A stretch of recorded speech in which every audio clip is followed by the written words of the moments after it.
에베소서 1장 11절로 14절까지입니다. 4절인데요. 에베소 1장은 하나님의 구원의 섭리를 삼위일체적으로 우리들에게 그려주고 있는데요. 일단은 1장 3절로 6절까지가 하나님 아버지의 선택과 예정이었습니다. 그리고 7절로 12절까지가 성자의 구속, 성자 하나님의 구속이고 13절과 14절이 성령의 인치심이에요. 삼위일체적인 구조로 되어 있는데 일단 지금 11절과 12절 계속해서 성자와 관련된 내용이지만 하나님의 주권이 어떤 것인가를 우리에게 보여주고 있습니다. 11절 보니까 모든 일을 그의 뜻의 결정대로 일하시는, 똑같은 얘기죠. 1장 1절에 하나님의 뜻으로 말미암아 그리스도 예수의 사도가 되었다고 그랬고 11절에는 모든 일을 그의 뜻대로 결정하신다. 그의 뜻의 결정대로 일하신다 그랬습니다. 그러니까 하나님은 어떠한 것도 당신의 계획과 뜻을 따라 이루신다라는 거예요. 자, 결정대로 일하시는 이의 계획을 따라 우리가 예정을 입었다. 그리고 그 안에서 기업이 되었다라고 말합니다.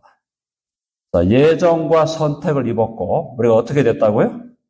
그 안에서 기업이 되었다. 무슨 말일까요? 한번 해봅시다. 상속자가 되었다.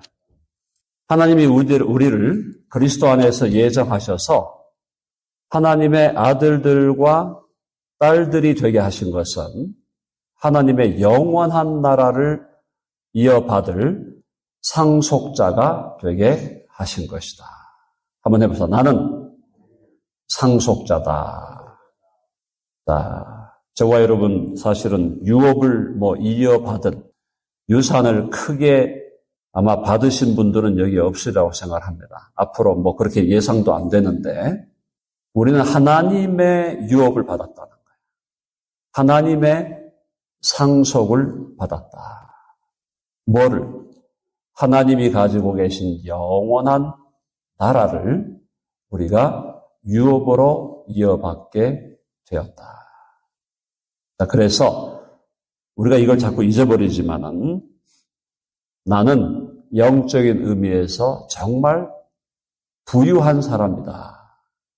우리가 이 땅을 살아가면서 이제 경제적인 문제가 있고 또 물질적인 문제가 있다 보니까 나는 가난하다라고 생각한다든가 좀 부족하다라고 생각한다든가 조금 더 있었으면 좋겠다 이런 생각 우리가 하게 되는데 결과적으로 우리가 기억해야 될 것은 하나님 안에서 우리는 하나님 나라의 영원한 상속자가 되었다. 그러니까 결론은 뭡니까? 내가 가장 부유한 자가 되었다. 여러분 아멘 하시죠? 자, 한번 해봅시다. 내가 가장 부유한 자가 되었다. 그 얘기를 하고 있는 거예요. 하나님이 우리를 예정하셔서 하나님의 아들들과 딸들로 삼으신 것은 우리를 부유한 자로 하나님이 만드신 것이다. 그래서 우리가 이 땅에서 우리가 살아갈 때 우리가 어떤 물질적인 어떤 다른 지위와 어떤 그런 것에 의해서 나를 규정하지 말고 하나님의 관점에서, 그죠? 하나님의 관점에서 나를 보는 눈을 길러야 된다. 하나님이 보실 때 나를 어떻게 보신다는 겁니까? 하나님의 나라를 이어받을 영원한 상속자로 보신다. 그러므로 하나님 안에서 우리는 가장 부유한 자가 되었다. 이 사실을 우리가 꼭 기억해야 된다는 거죠. 자, 그래서 그렇게 우리를 하나님의 상속자로 삼으신 것은 한번 해봅니다. 오직 은혜로. 계속해서 지금 1장에서 얘기하는 것은 우리가 뭘 잘해서 우리가 어떤 업적을 이루어서 그렇게 된 게 아니라 하나님의 은혜로 되었다는 거예요. 자, 12절 읽어봅 12절 다 같이 시작.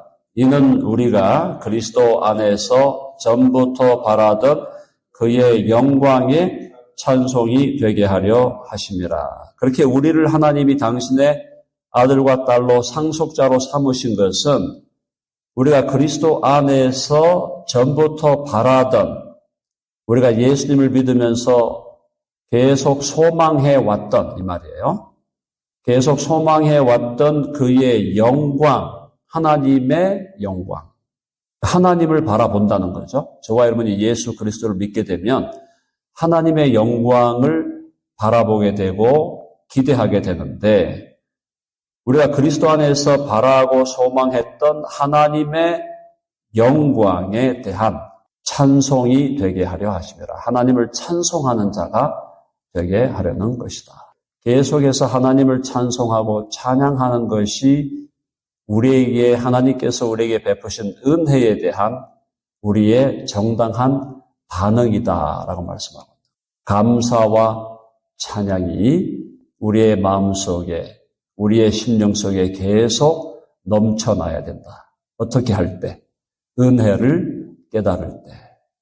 항상 기뻐하라, 쉬지 말고 기도하라, 범사에 감사하라는 것은 사실은 어려운 명령이 아닌데, 그것이 어려운 명령이라고 우리에게 자꾸 다가오게 되는 것은 하나님의 은혜를 우리가 분명하고도 깊이 있게 깨닫지를 못하고 있기 때문이다.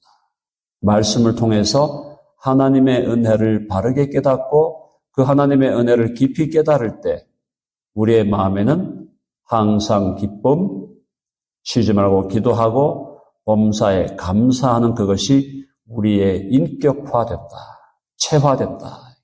우리가 우리 자신의 영적인 성장, 내가 정말 영적으로 어느 정도 성장했는가, 제대로 성장하고 있는가 하는 것을 알아보기 위해서는 내 삶 속에 기쁨이 나를 주장하고 있는가, 기도가 내 삶을 이끌어가고 있는가, 또 감사가 내 마음을 지배하고 있는가.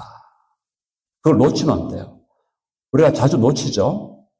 자주 놓칩니다. 자주 기쁨을 잃어버리고 자주 감사를 잃어버리고 기도하는 것도 잊어버려요. 그렇게 되었을 때 그걸 회복해야 된다.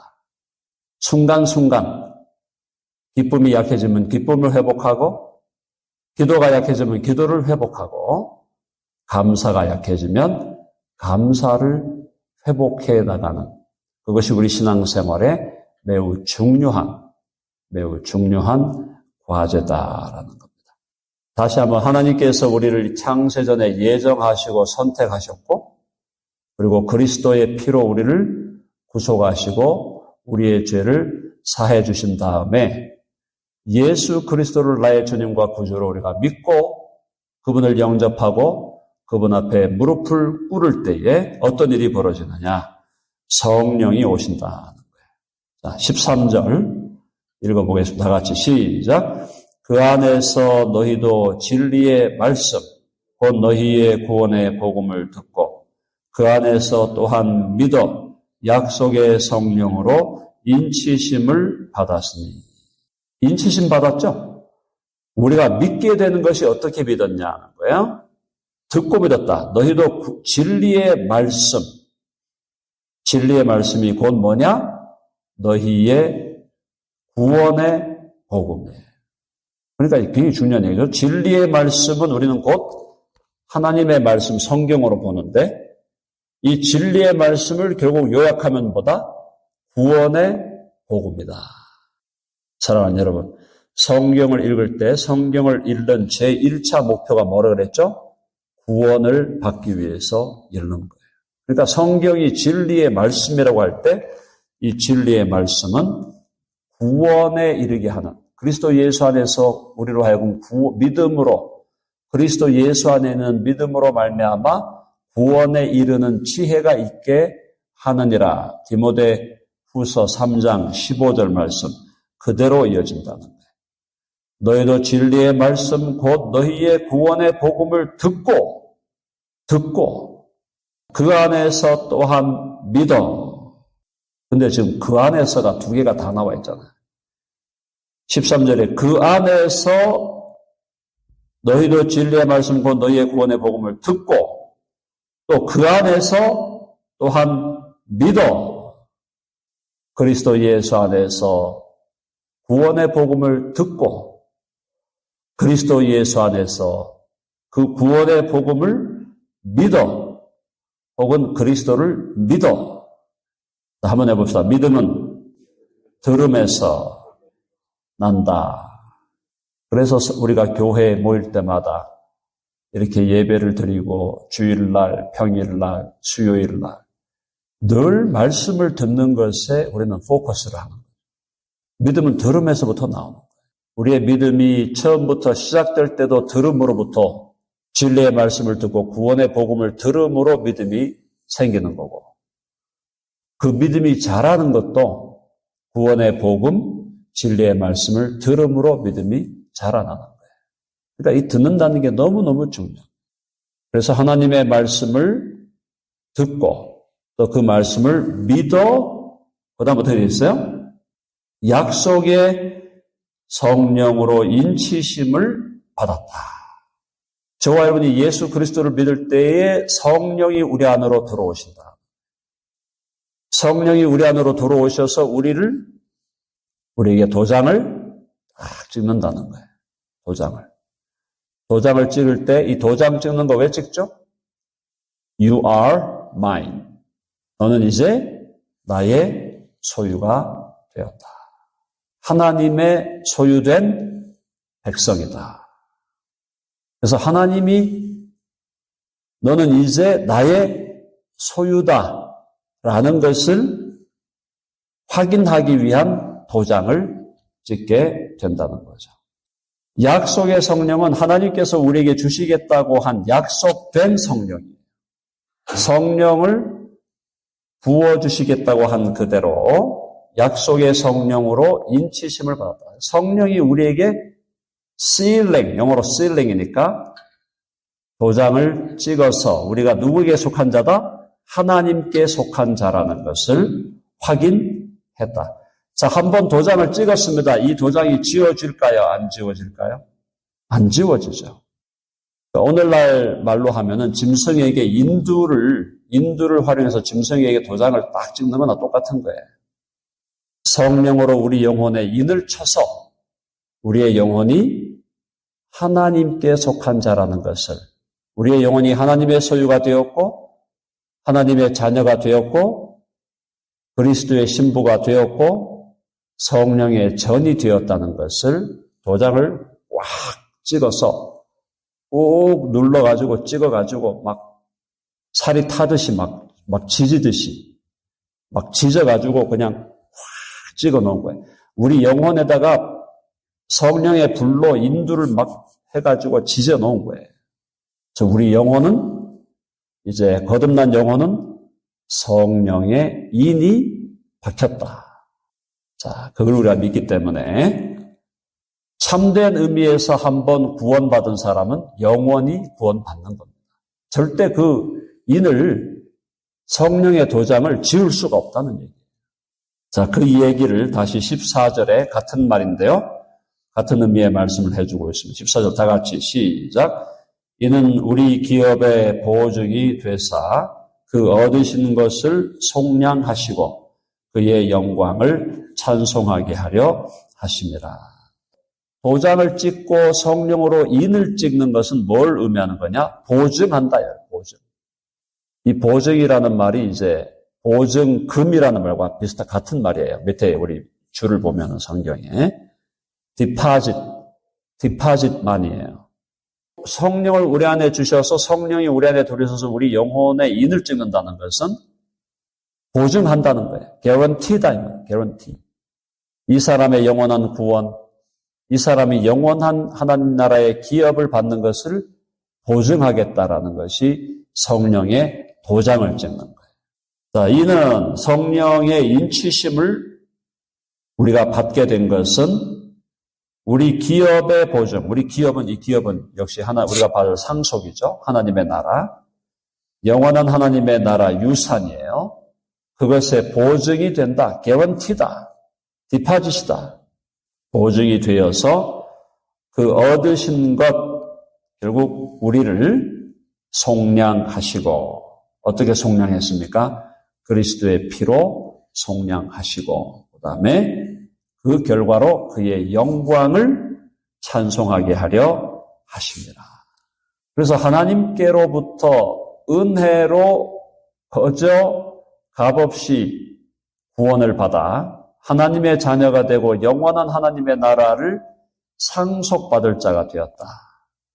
하나님께 있는 모든 것을 우리가 유업으로 이을 자가 되었을 때, 그리고 그래서 우리가 예수 그리스도를 주와 구주로 믿고 성령이 오셔서 우리에게 인을 찍을 때 우리는 이제 어떻게 되느냐. 이 결론이 계속 나오는 거잖아요. 뭐냐? 그의 영광을 찬송하게 하려 하십니다. 자, 에베소 1장 3절 보세요. 1장 3절에 보니까 찬송하리로다. Praise the Lord. 찬송하리로다. 그 다음에 마지막 1장 14절도 그의 영광을 찬송하게 하려 하십니다. 그러니까 하나님의 은혜, 하나님이 우리에게 거저 값없이 주시는 그 하나님의 은혜의 영광, 놀라운 은혜를 깨닫게 되면 우리에게서 나오는 자연스러운 반응은 찬양과 찬송과 감사다. 오늘 여러분들에게 부탁드립니다. 저도 그렇고 하나님의 주여 하나님의 은혜를 더 깊이 깨닫게 하여 주시옵소서. 하나님께서 우리를 위하여 주신 그 모든 은혜를 더 깊이 깨닫게 해 주시고, 둘째로 그 은혜에 대한 깨달음으로 말미암아 우리의 삶 속에 하나님에 대한 찬양과 감사가 계속해서 지속적으로 넘치도록 인도하여 주시옵소서. 그게 오늘 에베소 1장을 읽으면서 우리가 결단해야 될 결단의 제목이다. 사랑하는 여러분, 여러분들 오늘 이 아침에 나오실 때 여러 가지 기도 제목을 가지고 나오셨을 거예요. 먼저 하나님의 은혜를, 주여 하나님의 은혜를 기억하게 하여 주시옵소서. 하나님의 선택과 예정의 은혜, 그리스도의 십자가와 구속의 은혜, 성령이 우리 안에 오셔서 우리를 인치시고 우리에게 보증이 되시고, 성령은 우리 안에 내주하셔서 우리와 함께 하시면서 계속해서 우리를 돕는 분으로 계시는 삼위일체 하나님이 함께 역동하고 함께 역사하여 우리를 영원한 구원에 이르게 하시고, 우리를 하나님의 아들들과 딸들로 하나님의 영광스러운 상속자로 우리의 삶을 살아낼 뿐 아니라 영원한 하나님의 나라로 우리 이끌어 가시는 그 하나님의 놀라운 은혜를 제가 정말 깊이 있게 깨달아 알게 하여 주옵소서. 그리고 그것에 대해서 하나님께 진정으로 감사하고 하나님을 찬양하는 내가 되고 우리 교회 공동체가 되게 하여 주시옵소서. 이것이 오늘 우리 아침에 기도가 되어야 할 줄로 믿습니다.